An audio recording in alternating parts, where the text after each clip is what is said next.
আমার বাবা বাবা দিবসে তাকে নিয়ে কিছু কথা। আজ বাবা দিবস, সবার ছবি, গল্প, পোস্ট, আর আমি চুপচাপ। কারণ আমার বাবা আর নেই।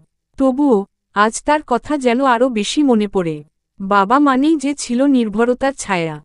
যখন ছোট ছিলাম, এক হাতেই আমাকে ধরতেন, আর আমি ভাবতাম পৃথিবীতে আমি সবচেয়ে নিরাপদ। বাবা আজ পাশে নেই, কিন্তু তার স্মৃতি এখনও বুকের মাঝে বেঁচে আছে। তার সেই হাসি, তার কণ্ঠস্বর, তার চোখের গভীরতা আমি আজও ভুলিনি। অনেক কথা বলার ছিল, অনেক কিছু দেখানোর ছিল। শুধু একটা জায়গা ফাঁকা, বাবার জায়গা। আজকে আমি তাকে বলি, বাবা, তুমি দূরে ঠিকই, কিন্তু প্রতিদিন আমার সাথে আছো। আমার সাহসে, আমার চুপ করে কান্নায়, আমার জীবনের প্রতিটা দোয়ায়। বাবা দিবসে তাই আমি শুধু বলি, ভালোবাসি তোমায়, খুব মিস করি। আকাশের তারার মাঝে তুমি আছো সব সময়ে।